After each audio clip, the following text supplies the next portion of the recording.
Next from Springfield, we talked to Representatives Dwight Kay and Jack Franks to get their thoughts on what they expect to happen in the spring legislature and how the new governor might affect the legislative proceedings.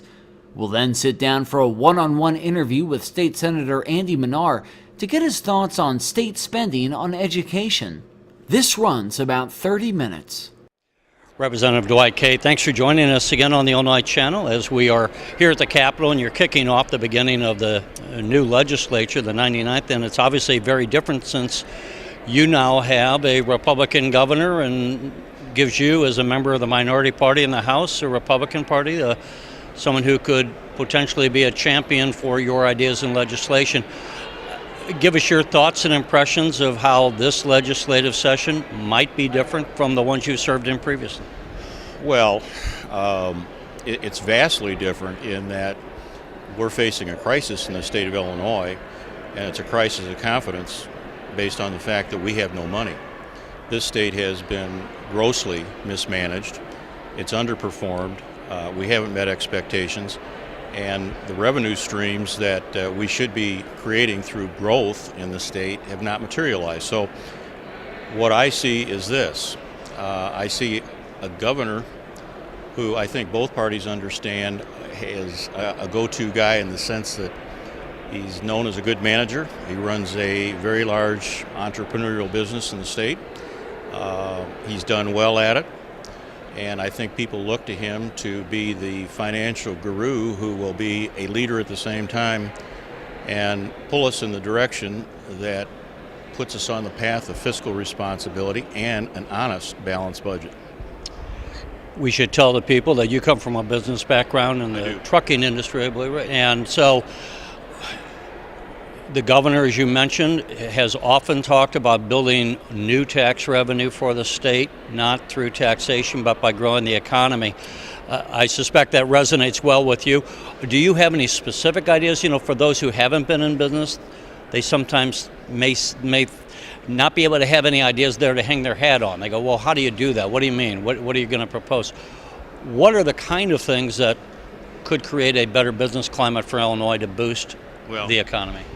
That's a very large question in scope, but I'm gonna tackle it bit by bit. Businesses today, and I'm talking to business leaders throughout the state from northern to southern Illinois, are essentially saying that they need some stability in the state of Illinois when it comes to the fiscal picture that this state presents. No business can plan day to day, month to month, year to year.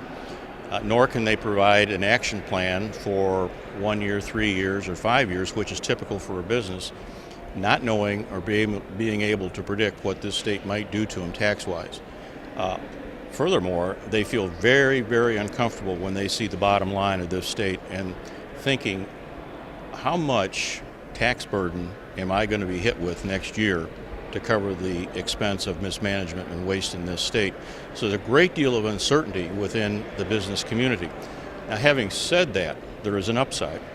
And the upside is that we've tried the tax route, didn't work too well. We're still in a pretty deep hole. But I think the governor has suggested, and I concur, that you grow yourself out of this problem. You fix the waste, fraud, and corruption, which I see him tackling already. But then you set about to create a very comprehensive growth package in the state of Illinois, one of which I proposed, I believe, 3 years ago, and it sat, never went anywhere. What's growth do? Well, if you have people working, people buy. When people buy, then the state realizes the benefit of the sales tax dollars that come in. My growth bill that I put forward, and obviously the governor's working on one that's a good deal larger, but my growth bill would have brought in at least $1 billion in revenue based on the number of people that would have been hired. I think Governor Rauner is looking to do the same thing. He's going to provide the stability that business look for so that they can plan, taking the fear away that the bottom line at these companies is going to be hurt to the extent that they can't make money in the state of Illinois.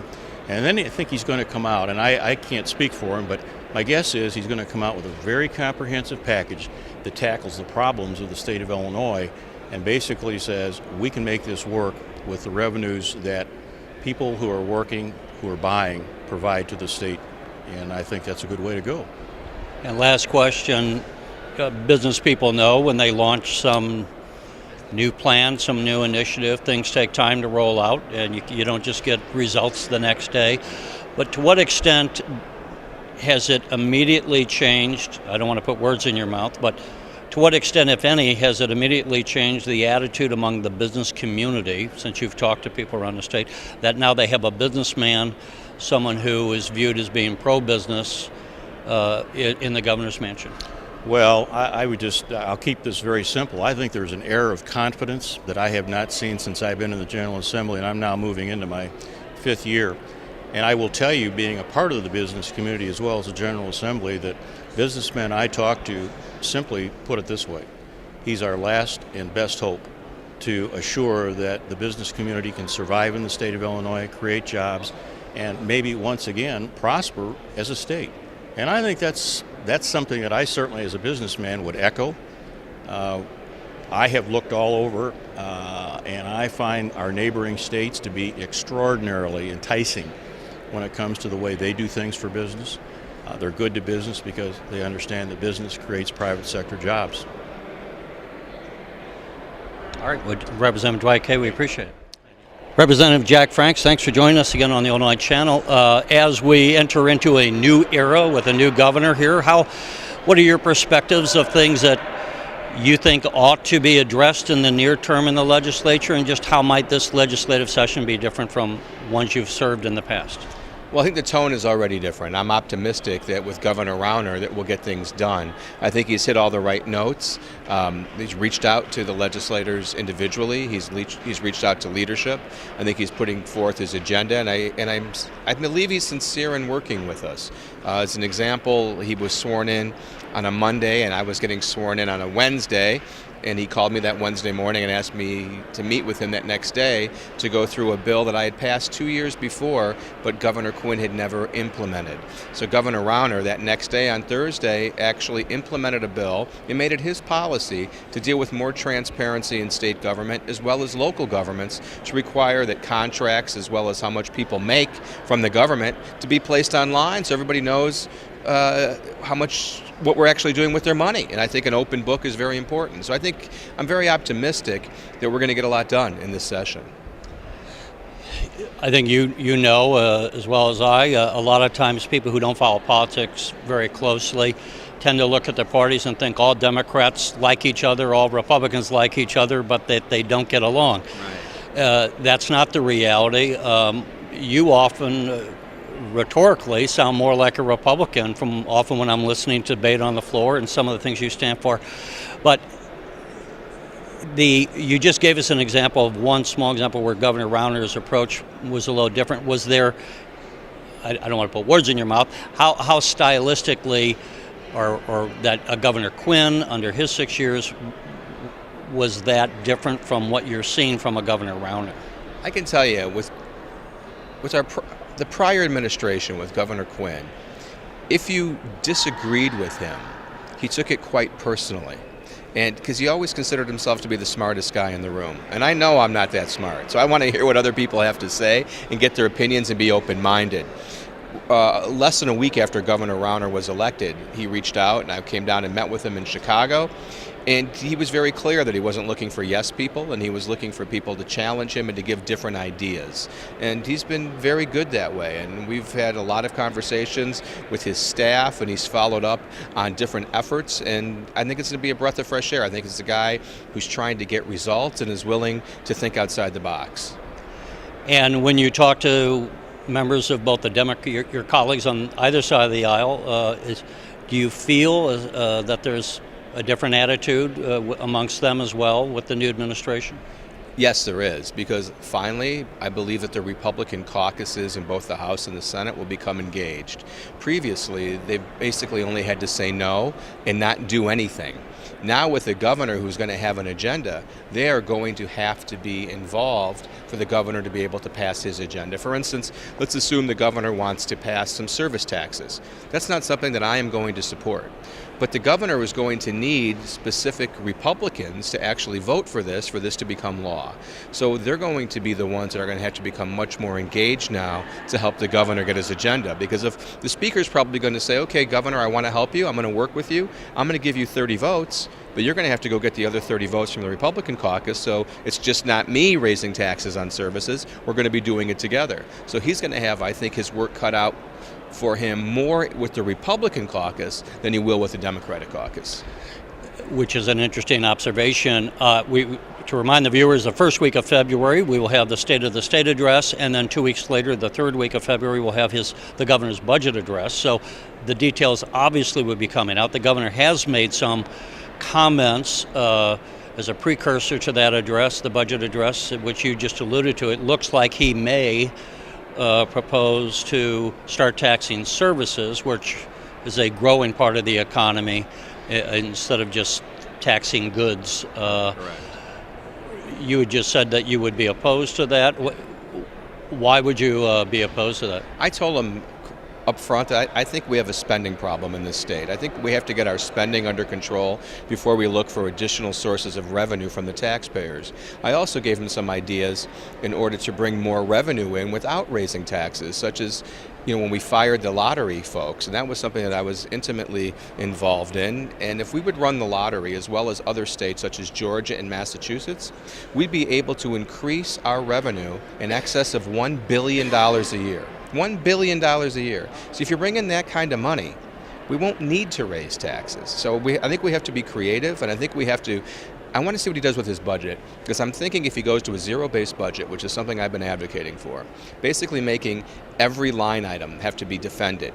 And if he gets rid of some of these agencies and consolidates some agencies, then we can talk about other issues, but I think we have to get our spending under control, and until we do that, I don't see how we can, with a straight face, say we need to, our solution is to tax our people more.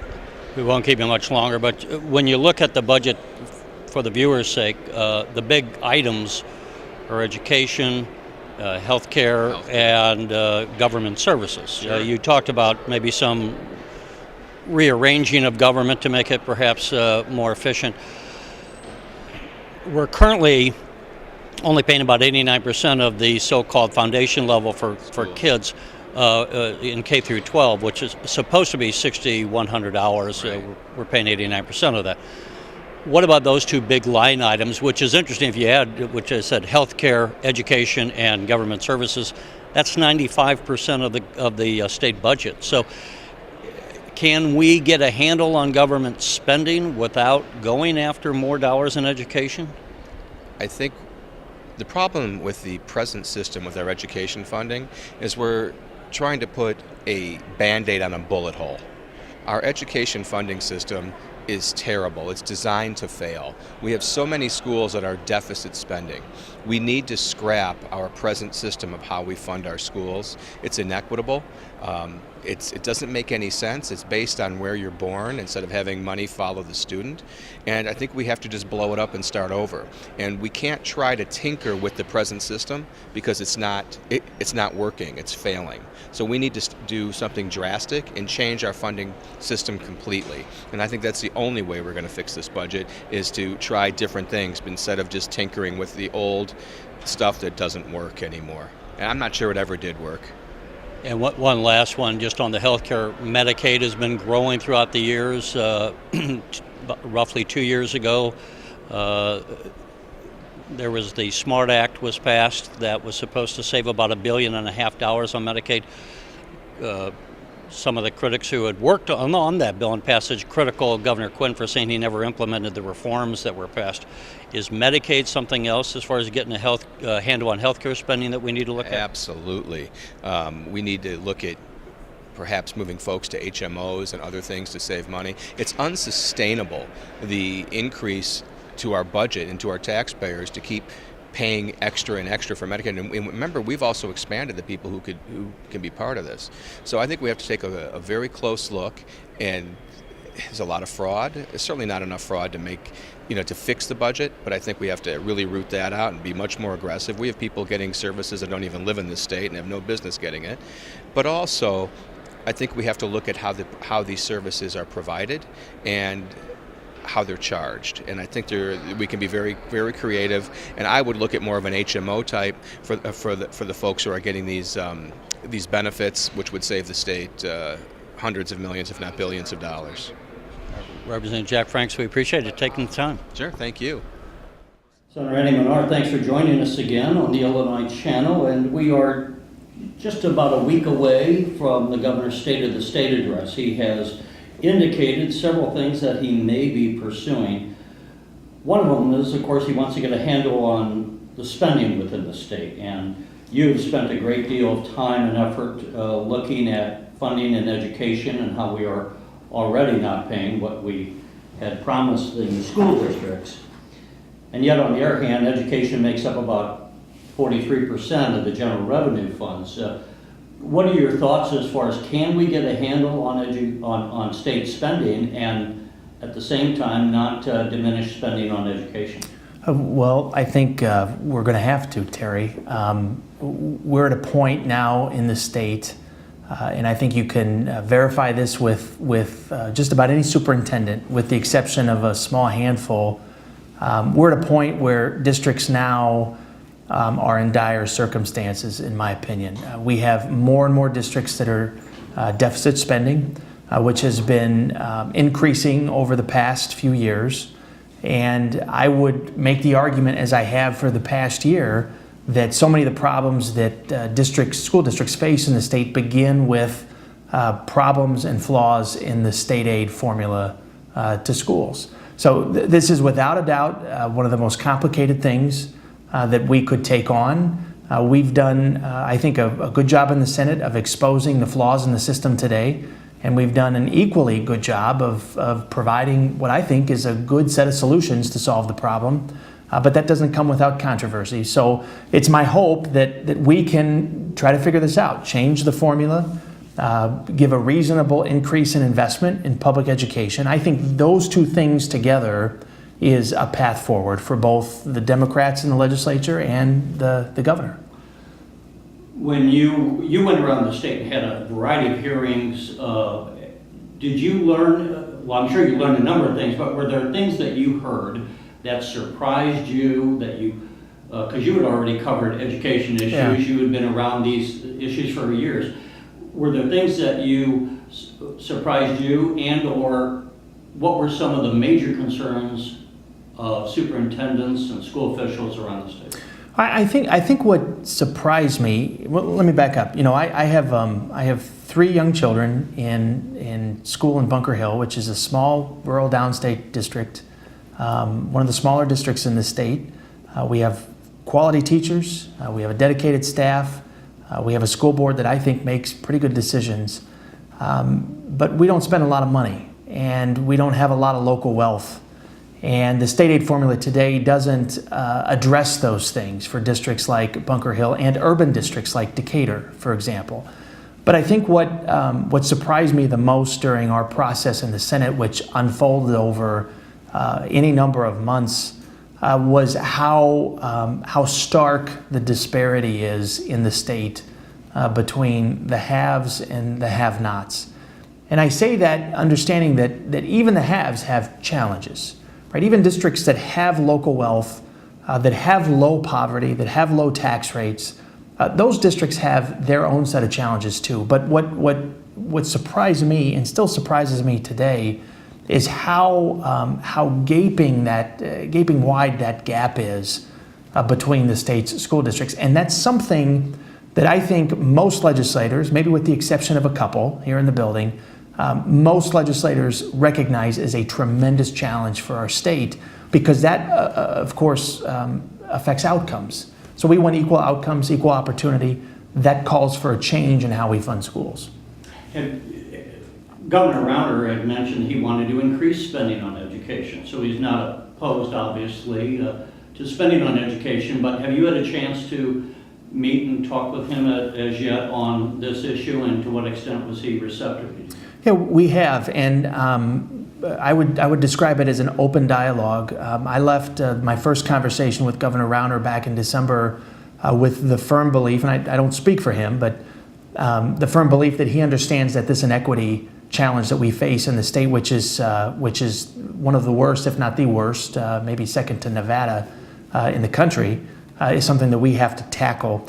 Maybe not overnight, but we have to begin to make some positive progress to address it. So I feel like there's an open dialogue to share ideas and to share what I would hope would be bipartisan solutions at the end of the day. But you know, simply spending more, and this is an important point. Simply spending more isn't going to solve the problem.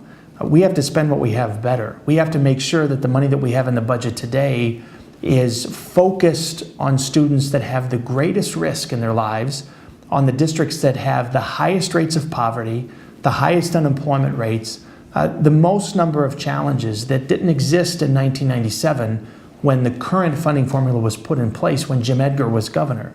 We don't do that today. So we got to spend the money we have better.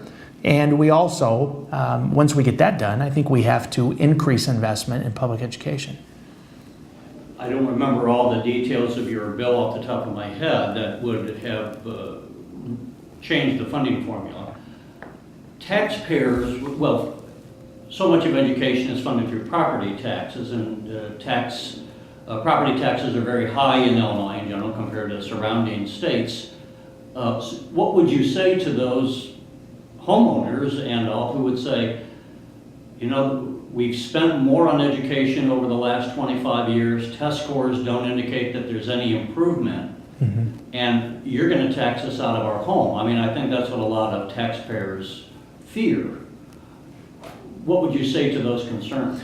Well, first of all, those are valid concerns, and there's evidence that shows that the state support for public education as a percent of the whole has gone down consistently, which puts a corresponding burden on local governments to come up with resources on their own. Some of which can, many of which cannot do that simply because they don't have local wealth.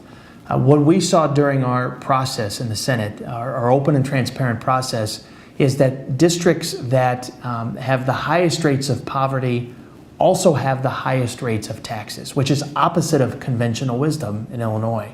So we are in a situation where the state of Illinois is expecting the poorest districts in the state to tax themselves at much higher rates than everyone else to try to achieve the funding they need from a locally generated perspective. That's a situation that results in this glaring inequity. So I think what we need to do is acknowledge, first of all, that the state needs to increase its support for public education. That would lessen the burden on property taxes for everybody, whether you live in the suburbs or downstate or in the city of Chicago. That needs to happen. That's going to have to take place over time. Even during difficult budget circumstances, we should make that a goal as the state government. And then number two, we have to acknowledge that the inequity between the state's 860 public school districts has never been worse than it is today. And that also calls for a major reform effort on the part of the legislature this session. And as we wrap up here, perhaps we can visit again with you because there's so much more to talk about. But one of the ideas that has been floated, you mentioned a funding formula. Is there an argument to be made that we need to change the entire tax structure?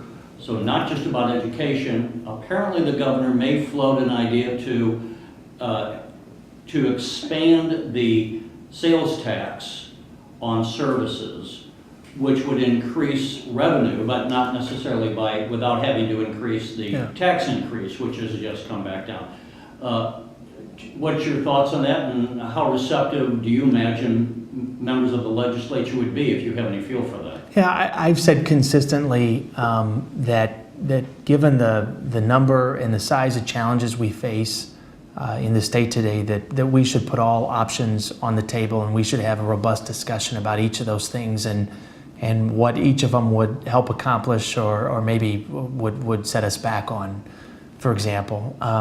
One thing is clear to me, though, is that we can't solve our problems that we face with public schools in the state until we also have corresponding solutions to the state's budget.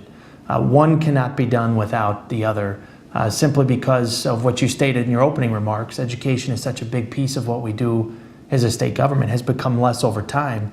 But in my opinion, it's the most important thing we do as a state government. And our money should be spent to mitigate the gaps that we have in funding, which we're not doing today. So, what I've said on multiple occasions is that we should put all these ideas on the table. We ought not be afraid of new ideas here in Springfield, and that makes some people nervous. But I think we ought to have this discussion because we have a lot of problems that we have to solve, many of which have been, too many people have been looking the other way for far too long. And that calls for a very, very intense discussion. And I'm hopeful that despite the fact that we now have shared government, that Democrats and Republicans both have responsibility now in Springfield, that we'll find some true bipartisan solutions that we can send as a legislature to the governor that he can enact with his signature. If I might just squeeze in one last question, because you brought up something I meant to ask about. It's early on in the Brown administration, but to what extent is there any kind of a feeling within the legislature?